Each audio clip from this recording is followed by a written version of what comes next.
Gente di Napoli. Gente semplice, generosa, sentimentale, che lavora accontentandosi di poco. Come questi pescatori che a Mergellina, da anni, immerse le gambe nel mare, alle volte non generoso, lavorano per risolvere il problema quotidiano.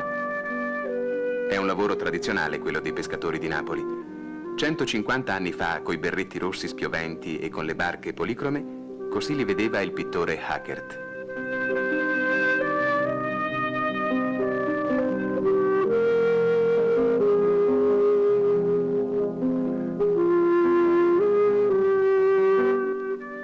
I decenni non hanno mutato l'espressione viva di questi uomini di mare che le stampe dell'Ottocento così rappresentano.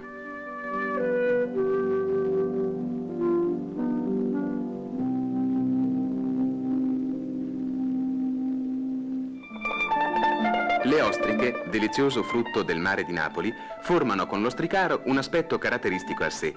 È un'arte particolare quella di preparare i banchi di vendita. Ogni ostricaro la conosce. Come mai su questi due innamorati non ha presa? Non sentono, non vedono, eppure...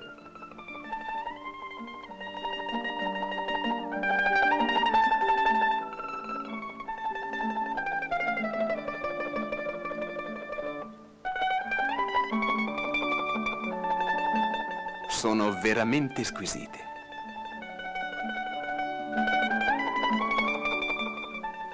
E squisita è anche la pizza, quella classica fritta con la ricotta.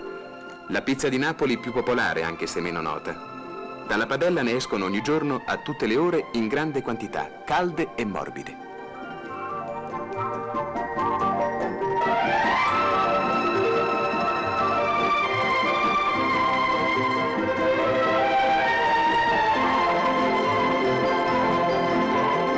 La pizza è l'espressione di un artigianato gastronomico che trova nel popolo i migliori consumatori.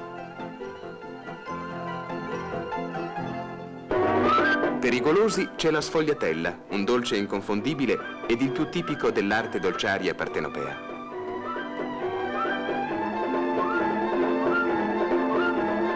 Un'arte più semplice ispira invece la preparazione dei taralli.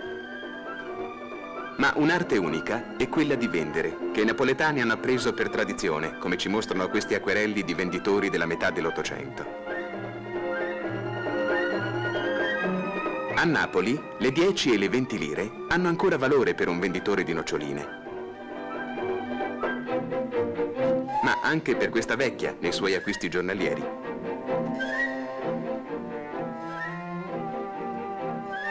L'arte del lustrascarpe assume un tono del tutto speciale quando il cliente è servito su di un trono dorato.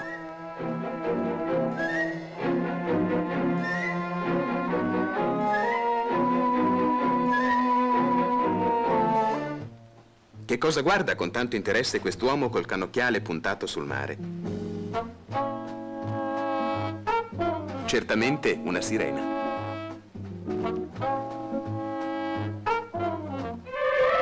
Quando si avvicina a qualche festa popolare, come quella di Piedigrotta ad esempio, intere famiglie si mettono in movimento. La fantasia si sbriglia nell'impiego della carta colorata. In quel periodo anche il lavoro diventa festa.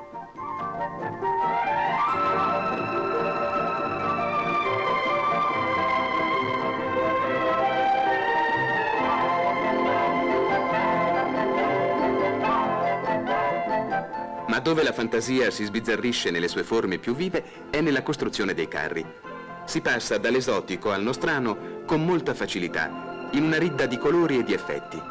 Gli artefici dei carri si improvvisano architetti, scenografi e decoratori, lasciando per alcune settimane il loro abituale lavoro.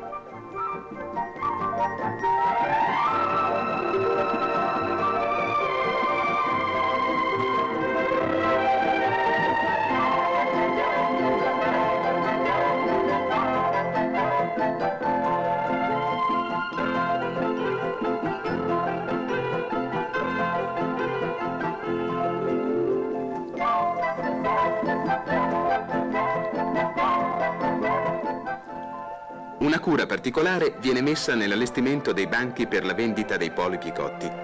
Pur di assicurarsi il posto migliore e dare al banco un aspetto attraente, si lavora per ore ed ore, senza soste. quanti tipi in questo raduno di popolo. Senza tener conto del sole cocente, senza distinzione d'età, la folla si accalca per vedere i più bei vestitini di carta. Tenacia dei napoletani curiosi e interessati anche alle più semplici competizioni. Saranno felici chiunque sia il vincitore. In fondo, come si dice a Napoli, sono tutti parenti.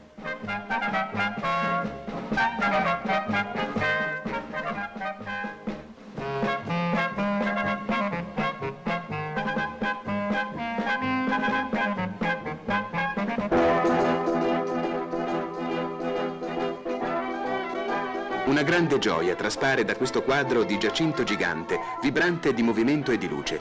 È la rappresentazione di una sagra paesana, dove gente semplice e spensierata si diverte. È una visione dell'Ottocento napoletano.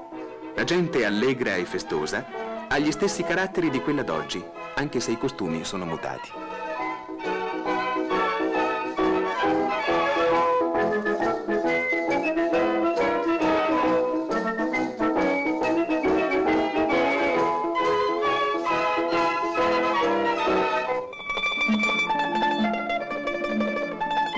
La modernità ha sostituito i lumini del periodo borbonico con le miriadi di lampadine, ma lo spirito della festa non è cambiato.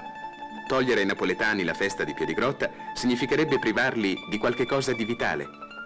Questa tradizione, vecchia di secoli, fa parte di loro. È un misto di fede e di superstizione, di sacro e di profano.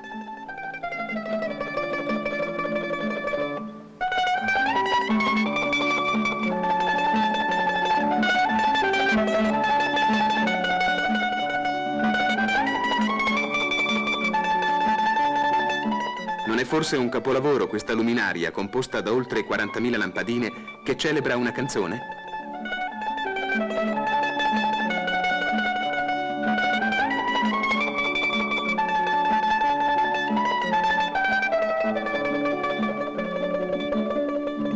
La chiesa della Madonna accoglie migliaia di fedeli oggi come al tempo di Carlo III di Borbone, che in corteo si recava al santuario nella più ricca berlina di corte, fra l'entusiasmo del popolo.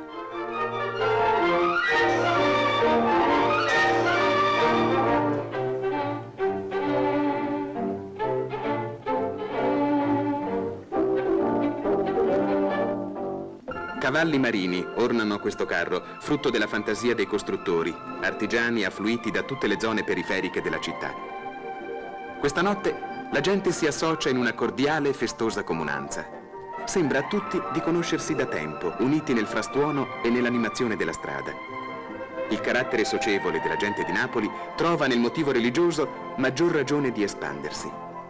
Affollarsi intorno ai banchi di vendita, come un'unica famiglia, è cosa comune, oggi come sempre.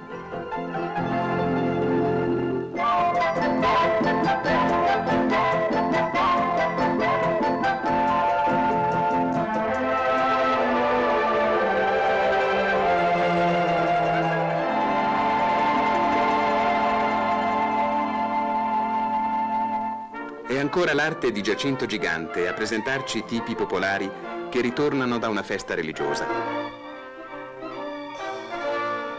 Profonda e ingenua è la religiosità del popolo napoletano. Alle edicole che adornano le vie dei quartieri popolari vengono venerati i santi protettori. A loro viene chiesta la grazia, come dice il popolo. La grazia che ciascuno invoca, come ci dimostra questa antica stampa. La festa è finita. La stanchezza ed il sonno si fanno oramai sentire. Domani si tireranno le somme. Forse tanti sforzi hanno dato assai scarsi compensi, ma un altro anno, chissà.